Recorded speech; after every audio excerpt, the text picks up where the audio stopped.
On iBrand News now, Nigeria Labour Congress threatens to embark on nationwide strike over dismissal of civil servants in Kaduna.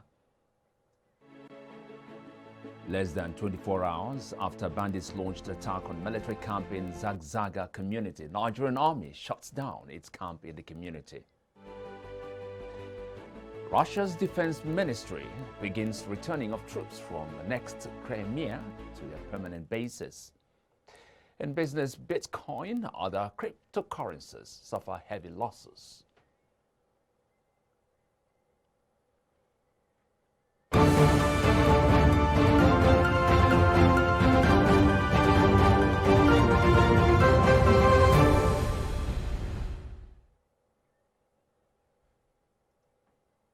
Hello, and here are details of the news. I'm Michael Nath. President Muhammadu Buhari on Thursday met with governors from the northern part of Nigeria as the country seeks ways to contain its numerous security challenges.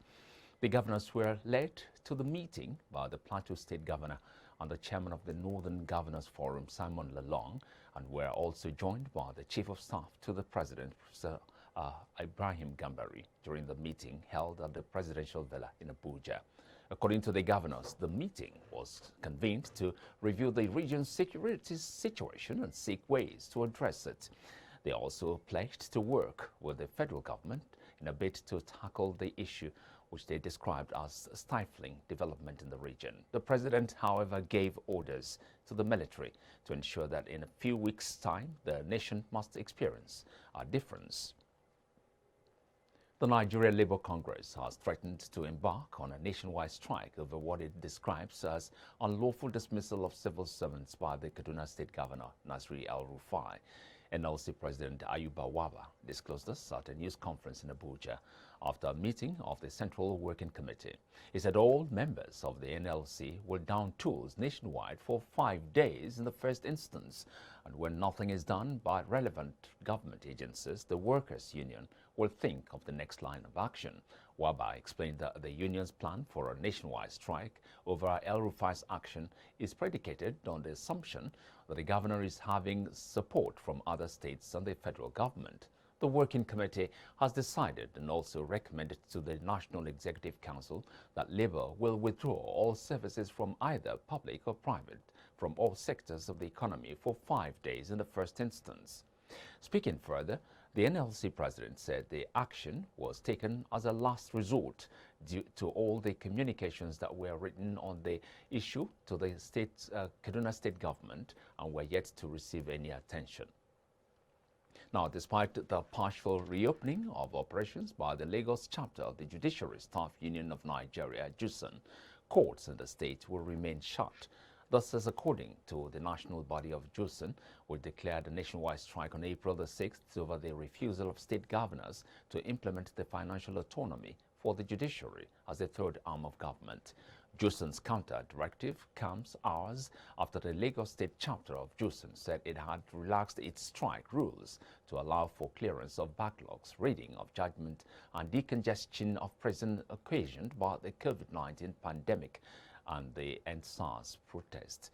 Chairman of JUSUN in Lagos, Shobo Wale Kehinde, said work and official duties are constrained to Wednesday, Thursday, and Friday every week, while Monday and Tuesdays of every week remain strike days that all staff must stay off duty to observe the national strike. Global Peace Foundation, in collaboration with Justice Development and Peace Caritas, Kaduna Archdiocese, has conducted a one-day roundtable with the stakeholders in Kaduna to look for a lasting solution to some of the lingering issues of segregation, division among people living in Abakpa local government community in Kaduna State. Peace Building and Conflict Resolution Initiative seeks to mitigate sectarian violence by challenging attitudes and behaviors that drive identity-based conflicts by promoting and sustaining social cohesion among various ethnic, tribal, and faith groups in building peaceful coexistence and trust in all the communities in the state and all regions across the country.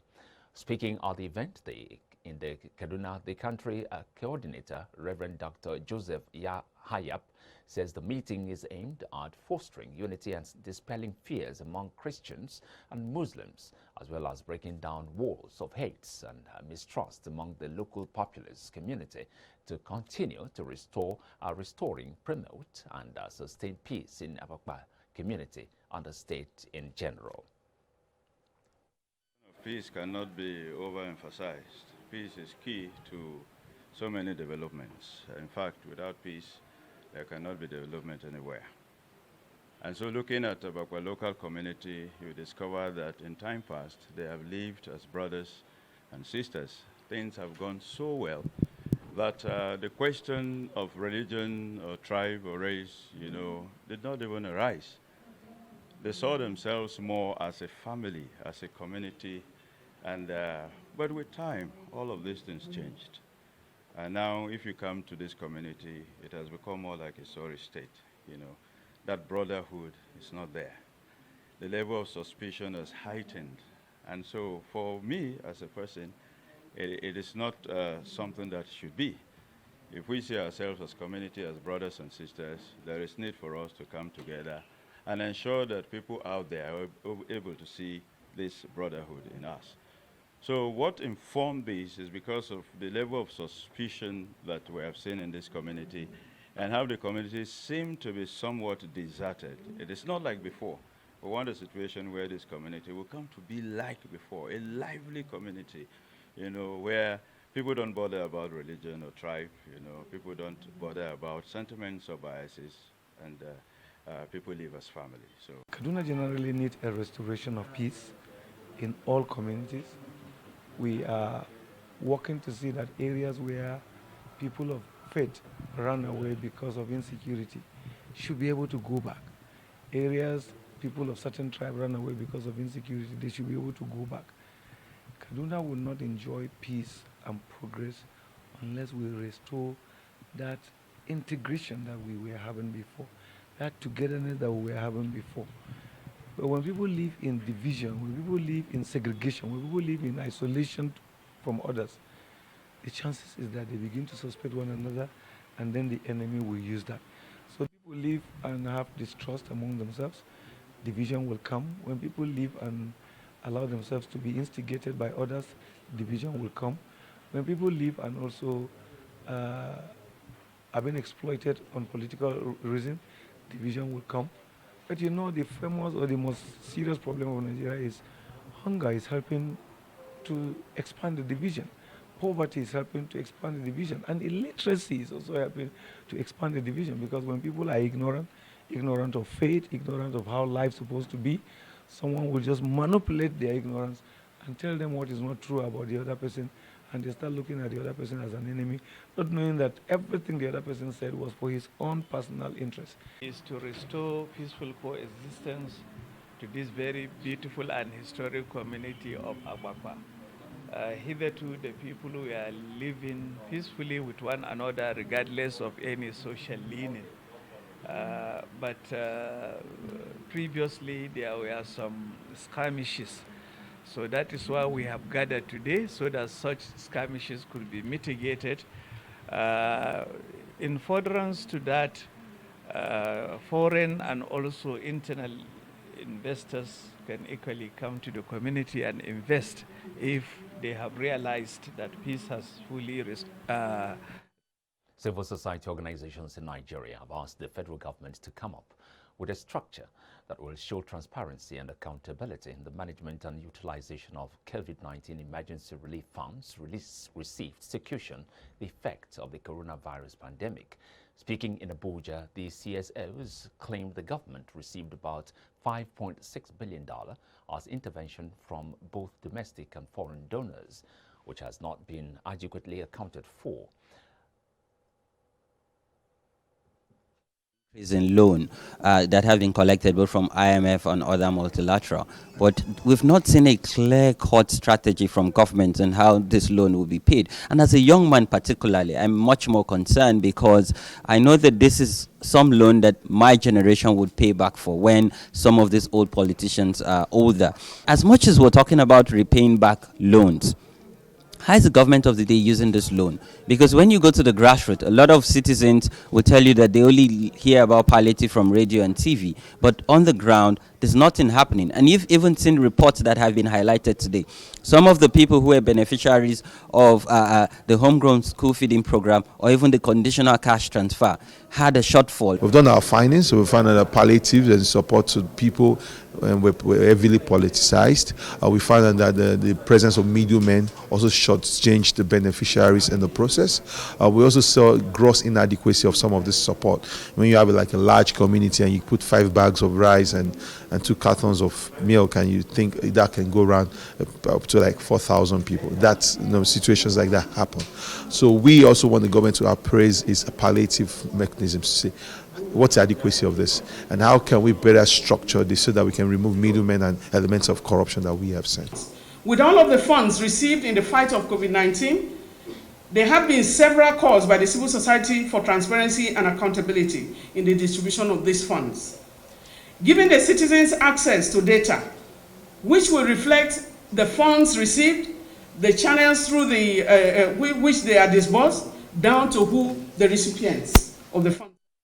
A group under the aegis of Talakawa's parliament in Edo State has condemned what it described as the unlawful arrest of Enogie of Idogbo for alleged robbery in Ikboba, Oka, local government area of the Edo State. The spokesman of the group, Kola Adokbai, called on the Nigeria police to free the Enogie of Idogbo, Edodian, Asobrobo, and Papa Kevin Giobasona from their custody.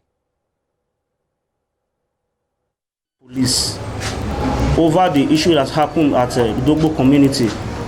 I want to appeal to the Edo State Security Service that are responsible for this very issue, to take the law to hands. First of all, they should make a proper check. They should make a proper check before taking actions. These 2 personalities that were detained, the Duke of Idogbo community and my father, Giobagwan Kevin, they are innocent of these charges that were placed in them by the court of law, by the police. That very day the incident happened, my dad was not even around in the community.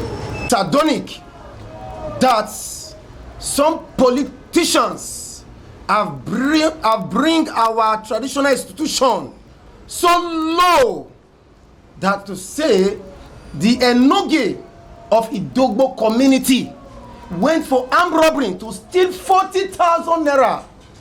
I'm using this opportunity to call on all the police that investigated this matter to beg for forgiveness of sin. And at the same time, we are calling on the Commissioner of Police with immediate effect to please release these people, for they are innocent of these charges. Thank you. That Enogie is the representative of the Oba of Benin. How can the Enogie robbed in his own community, putting on his hand bead and his neck bead, robbed in his own community? How much they accuse him of robbing? Just 40,000 naira. Is this not a tale, a Shakespearean tale told by an idiot with sand, which signifies nothing?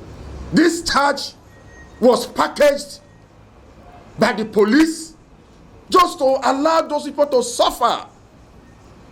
We are not operating a totalitarian system. We are not operating totalitarianism, despotism, authoritarianism, fascism. Where you arrest people on top of. The police command in Oyo State has debunked the reported kidnapping of 18 passengers along Ibora-Erua area of the state on Thursday morning. Some online media had reported that unknown gunmen hijacked an 18-seater bus, kidnapping all its occupants. The State Commissioner of Police, Ngozi and DECO, however, refuted the report on Thursday while parading 4 suspected kidnappers and 33 other suspects at the command's headquarters at Eleyele, Ibadan. Like today, we fortified security along that line. You will also know that the terrain is tough. But we're trying our best, and we will try more than that to make sure that we completely eradicate this kidnapping and robbery on that. The governor of Imo State, Hope Uzodinma, has threatened to dethrone traditional rulers who do nothing while crime increases in their domains. The governor said this at a security stakeholders meeting in Owerri on Thursday, which had in attendance the newly deployed Assistant Inspector General of Police in charge of Zone 9, Ekim Okon. The governor, who was represented by the Deputy Governor Placid Njoku, said traditional rulers must take responsibilities for the things that happen in their communities. The governor also called on the leadership of Christian Association of Nigeria, the Nigeria Labour Congress, the Students' Union Government, and market unions to join his administration in securing the state. He said, quote, "Insecurity is one of the things Uzodinma takes seriously. There is no alternative to security. We must ensure that Imo State is secured. To interact among ourselves and assign responsibilities to ourselves is the main focus of this meeting." End of quote. Now, the Zamfara State Governor Bello Matawale has condemned the attack on some communities in the Magami district of Guzau local government area of the state. Now, in a statement by the Commissioner of Information, Ibrahim Dosara, the governor ordered an immediate stock-taking into the damages on the affected communities. His statement comes after gunmen attacked 4 villages and killed about 80 people in 2 separate attacks. Governor Matawale described such as a callous act of terrorism meted to innocent people carrying out their legitimate businesses in search of food for their respective families. The governor therefore condemned the attack as an act of terrorism targeted at law-abiding citizens who have been contributing to the development of the state in particular and Nigeria in general. Now, less than 24 hours after bandits launched an attack on a military camp in Zagzaga community in Munya local government area of Niger State, the Nigerian army has shut down its camp and evacuated its soldiers from the community.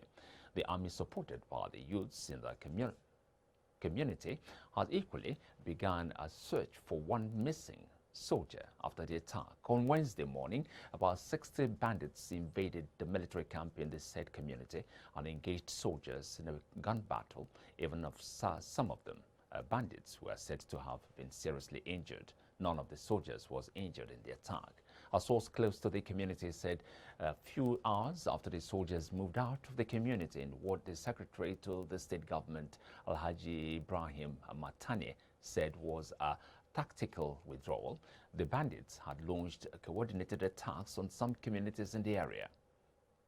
You're watching News Now on iBrandTV. A short break now. We'll be back with more. Stay with us.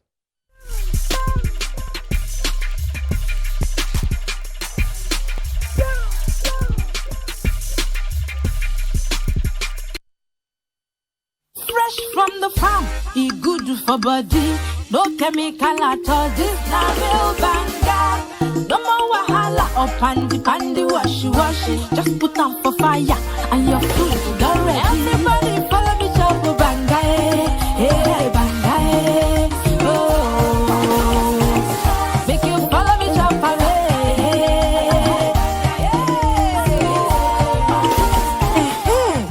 cook don easy. Banga na palm fruit wey dem comot, put am inside can. You fit use banga cook any kind soup wey you like, and other food dem like rice, beans and even yam. Na Pali Agro Product Limited dem dey manufacture am. For distribution, make you call 070-666-38213. Banga, for make your food yummy. Hi everyone, my name is Chinwe Ebili. I'm here to introduce to you a very nutritious food produced and packaged by Pali Agro Products Limited.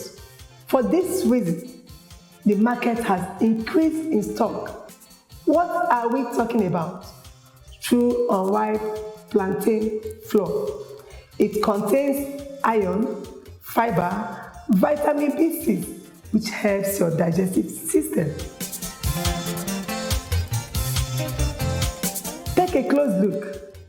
True unripe plantain flour, because it is satisfying, unique, and good for the red blood cell. It reduces risk of diabetes and excellent for production. Hurry now while the stock lasts. True unripe plantain flour is available in all leading stores nationwide. Produced and packaged by Pali Agro Products Limited, Ashikpa Village in Ogun State. True unripe plantain flour, superfood for healthy living.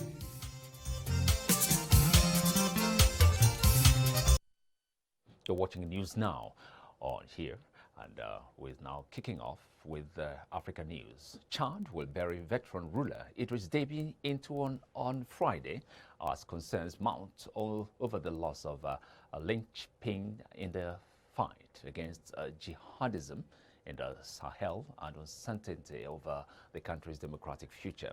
Our President Emmanuel Macron of France, the former colonial power, will attend this ceremony along with a dozen other heads of states and EU foreign policy chief Joseph Borrell. The funeral, complete with military honors, is scheduled to take place in the morning in N'Djamena's main square, La Place de la Nation.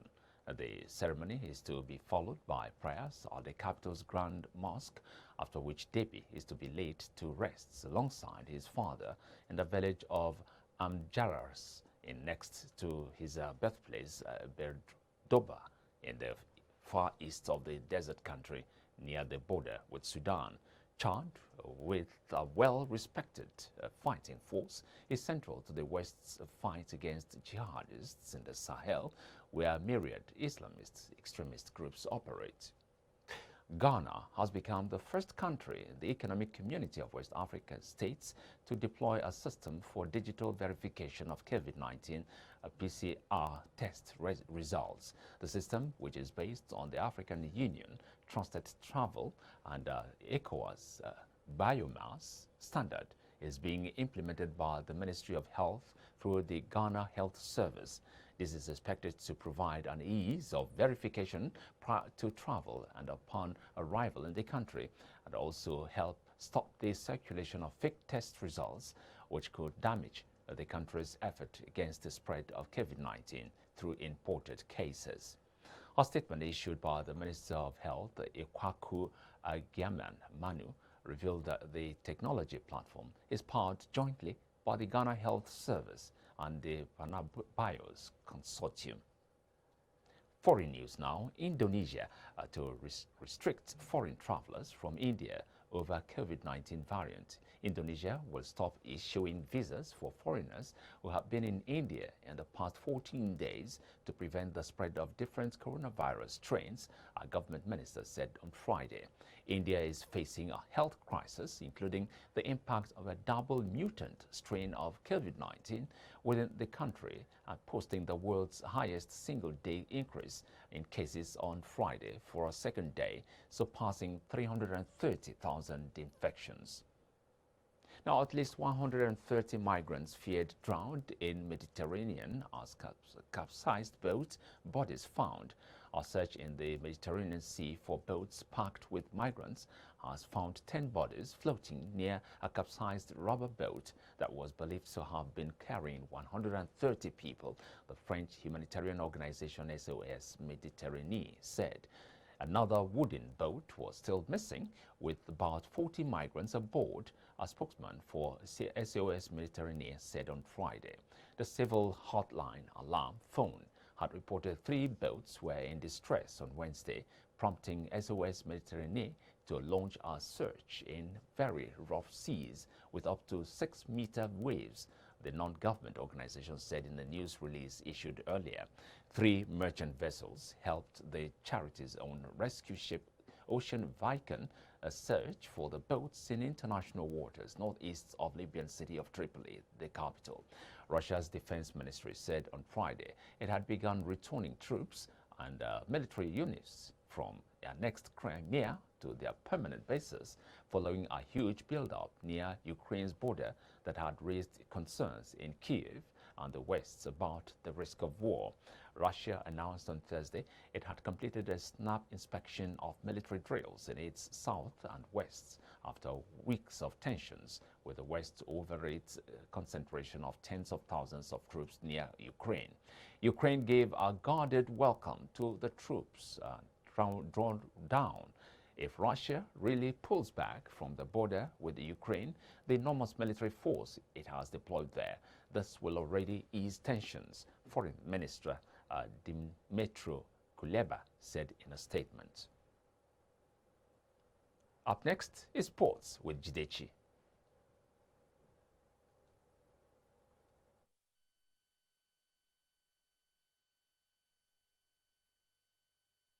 The sports update. I am Jidechi Chidi. Unimate Desert Warriors are close to qualifying for the round of 16 of the ongoing Higher Institutions Football League after 3 matches with their 7 points giving them an edge over their opponents. Maiduguri Warriors beat BUK Stallions 2-0 and drew with KUST Pyramids 2-2 at the Kano Center of the competition. However, Federal University Oye Ekiti called Foye Dazzlers are on the verge of exiting the competition after 3 games. Playing in Bini, the Foye Dazzlers were beaten by Uniben Royals and Adekunle Ajasin University 1-0 and 2-0 respectively. Meanwhile, in Uyo, Funai Hawks defeated Uni Uyo Toskites 2-1 and also beat Unizik Cardinals 1-0 to top the group with 6 points, while Anichebe Elvis scored a brace for UNN Lions against IAUE Minders to end the game at 3-2 in Uyo. The classification match between Unilag Marines and Lautech ended in a 1-1 draw. Speaking on the games, Nigeria University Games Association President Professor Stephen Hamaflieto said that the IFL presents a great opportunity for Nigerian youths to express themselves and excel in sports as a career equal to their academic pursuits. And in other stories, treble chasing Manchester City faces a Tottenham side desperate to end their trophy drought in the League Cup finals as 2 members of the failed European Super League clash at Wembley on Sunday. Just 7 days after the bombshell revelation that City and Tottenham were among 12 clubs plotting the breakaway Super League, they will contest the first major silverware of the English season. City's exit sparked a chain reaction that saw Tottenham withdraw alongside fellow Premier League teams Liverpool, Chelsea, Manchester United and Arsenal. Tottenham arrives at Wembley wounded by a week that saw Jose Mourinho sacked on Monday. And that's all for now on the sports update. Back to you, Michael.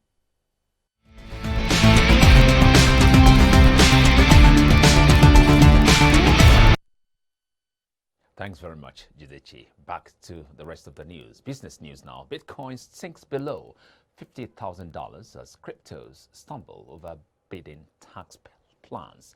Bitcoin and other cryptocurrencies suffered hefty losses on Friday on fears that U.S. President Joe Biden's plan to raise capital gains taxes will curb investments in digital assets.